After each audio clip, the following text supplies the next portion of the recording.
sees walking down the aisle another Woodbury bride. She uses Woodbury soap because it's gentle and mild, and her hands are smooth and lovable from Jergens Lotion Care. It's the lotion that's preferred by more women everywhere. Jergens Lotion and Woodbury Soap present the Louella Parsons Show. What famous band leader tried to end it all last night? What glamorous star is in big income tax trouble? What movie queen expects a marriage proposal from a British nobleman? Louella will give you the answers and also interview Shelly WInters, who will tell you about artistic temperament in Hollywood. Brought to you transcribed by Jergens Lotion and Woodbury Facial Soap. And now your Jergens Woodbury reporter, Louella Parsons. Hello from Hollywood to all of you, my first exclusive. H.O. Pinza will be singing Some Enchanted Evening to a new little Pinza in December. He and his wife expect their third child in time for Christmas. The population of MGM is certainly on the increase, with Lana Turner, Pinza's co-star Esther Williams, June Allison, and Sid Cerise all on the expected list. My second exclusive. Late this year, Kirk Douglas will marry Irene Reisman McAvoy. Irene's father, oil millionaire Charles Reisman, cannot say that Kirk is marrying the beautiful Irene for her money, as he did when his other daughter, Charlene, married Helmut Dantine. Kirk is paid $150,000 per picture, which doesn't exactly put him on the breadline. Last night, police were called to the home of Charlie Burnett by his wife, who said he had swallowed sleeping pills in an attempt to end his life. She had earlier reported that he tried to shoot himself. He had come to Hollywood to try for a reconciliation, and it failed. Tomorrow, Barney Bellabin, president of Paramount, will announce that Y. Frank Freeman, Paramount executive, will permanently head Paramount production, effective July 15th. The government claims Rita Hayworth and Orson Welles owe $250,000 in back taxes. The debt was incurred when Rita was married to Welles. He claimed loss on his flop play Around the World, which Uncle Sam does not agree is deductible. Through her attorneys, however, Rita will present her own case in Washington August 7th. August 6th has been set as the date for the marriage of Betty Davis's ex-husband, William Grant Cherry, to 23-year-old Marion Richards, their daughter's nurse. And there's quite a story back of it. Betty knew nothing about their romance until Marion said she was leaving to become Sherry's bride. Then Betty was furious because she had given Sherry her Laguna Beach house, and that's where the bride and groom will live. Speaking of Betty Davis, since it's been said that she's going to marry Gary Merrill, some of the theater owners have given Gary star billing and put his name in electric lights. Not bad. Dorothy L'Amour will undergo an operation tomorrow morning for an internal disorder. She was taken to the operating room Thursday, the day she returned from Europe, but the doctors decided she was not strong enough to stand surgery then. Here's wishing her all the luck in the world. The two happiest people I know are Eddie Albert and Margot. After 4 years of marriage, they expect their first child in February. They're returning to Hollywood as soon as Eddie finishes his New York commitments. I received some personal information yesterday right from Tokyo when George Breakston, who is making a motion picture there, telephoned me. He said while there doesn't seem to be any hysteria over the Korean situation, the Japanese are very fearful of a communist invasion, such as happened in China. He said they all look to General MacArthur and the United States to save them. Breakston said that he had visited Japan before the war, and today people have more jobs and better pay, which they attribute to General MacArthur.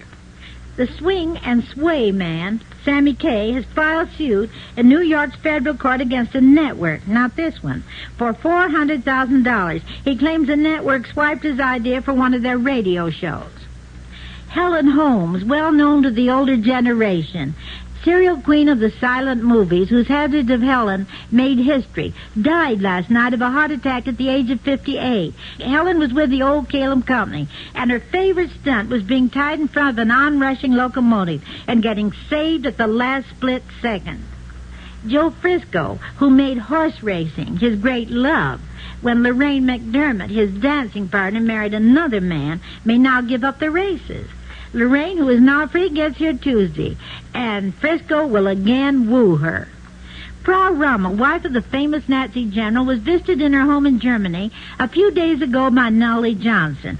Johnson, who is writing The Desert Fox, the story of General Irvin Rommel in Africa for Darryl Zanuck, was seeking factual data.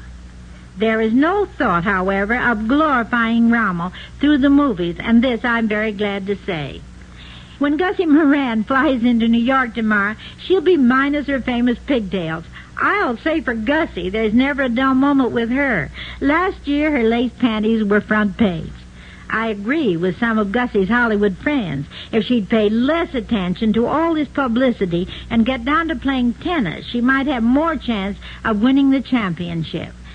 Yesterday, a package with a roll of film inside was delivered on the set of Born Yesterday to Judy Holliday from her husband, George Oppenheim, with a note saying, "I bought this for you, honey." When Judy ran the film, it showed a beautiful colonial house, interior and exterior. The last shot was of Oppenheim holding a blackboard on which was written, "It's at Monroe, New York, ready for you when you finish the picture. Hope you like it." Well, that's some husband. A little sister to Newsweek magazine called People Today, and on the same order as the successful Quick magazine, made its debut with a cover of Ava Gardner captioned "Sleepy Time Gal." On the inside is an article which reviews Ava's career from the age of 4 until now. That should certainly wake up circulation. And now, Marvin Miller. How would you like to have beautiful hands at the flick of your finger? That's how easy it is with the new Jergens Lotion Dispenser. Just press the dispenser with your fingertip, and out comes enough Jergens lotion for a soothing, smoothing application. You'll get this dispenser when you buy a 50-cent bottle of Jergens lotion. Both cost you only 45 cents plus tax. She uses Jergens lotion. It's so perfect for hand stars. Use it 7 to 1, 'cause Jergens lotion's so grand. Let your hands be smooth and lovable from Jergens Lotion Care. It's the lotion that's preferred by more women everywhere. And here is the talk of the town. This evening, my guest is a blazing blonde from Universal International, whose first test as a newcomer I saw in the projection room 3 years ago. I said then that girl would be a star. Well, we've heard from her plenty since that day. She's climbed from an absolute unknown to co-starring with Jimmy Stewart in Winchester 73. Her name is Shelly WInters. Greetings, Shelly. How's my good friend tonight? Fine, Louella. You know, you don't always sweet-talk me that way. Shelly, you're like the little girl with a curl. When you're good, you're very, very good. But when you're bad, you're a headache. But, Louella, you've got to admit I'm never dull copy. With me, everything is either way down in the dumps or else it's razzle-dazzle. Now, wait a minute, Shelly. There are a couple of questions I'd like you to answer. Okay, what about? Well, mostly about your being temperamental. Well, Louella, since you've beat me over the headline so many times about it, I brought the answer to that one with me. Although it might be a little immodest of me to admit it, I am temperamental. Immodest? It says in the dictionary, and I quote, temperament, disinclination to submit to ordinary rules or restraint, a common accompaniment of genius or artistic ability. Well, you certainly know your dictionary. But, Miss Genius, I shouldn't laugh at you on the subject of temperament. You've been a naughty girl and you know it, walking out of scenes and generally blowing your top. Shelley, why do you do it? Well, truthfully, Louella, I've learned from some of the greatest directors in this industry that acting in the movies is only good when it's absolutely real and not acting in the sense of making believe. I've yet to learn how to turn my emotions off once they get started. The incident you're referring to is a scene where I had a cry. And I cried so hard I couldn't stop, and my eyes were all swollen, and they couldn't photograph me in the next scene. But what about the little moment on Winchester 73, when you upset a whole wagon, a team of horses, and Jimmy Stewart, just to get your own way? Well, I guess I was wrong that time, Louella. Jimmy Stewart was an absolute dreamboat about it. Did you know about that, too? Of course I knew about it. I'm a newspaper reporter, remember? But come on, how are you going to explain this one? Well, Louella, we started the scene, and I sat at a rather unfavorable angle to the camera, so I asked the director why I couldn't change places with Jimmy. He said Jimmy had to sit on that side of the buckboard to drive the team. I said, why can't I switch places and drive? The director said no, but Jimmy said, let's try it. So we switched. The horses took off and ran away. And then they really ran away, and we spilled over in the close-up, and I landed headfirst in the mud. And as I picked myself up, Jimmy Stewart said, "Well, Shelley, did you get your best angle photographed?" Shelley, I'll say for you, you're always colorful. And you're such a sharp operator, you probably know it never hurt any girl at the box office to cause plenty of excitement.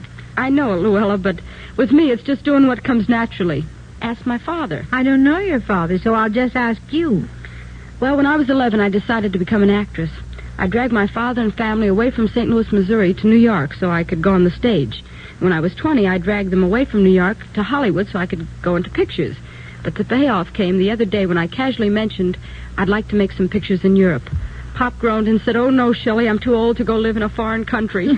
Well, I'll bet Farley Granger wouldn't like that any better than your dad. Oh, I don't know. I think Farley would have just as much fun fighting with me in Europe as in America. Louella, may I say something? Well, considering that you've been so silent up to this moment, I guess you can.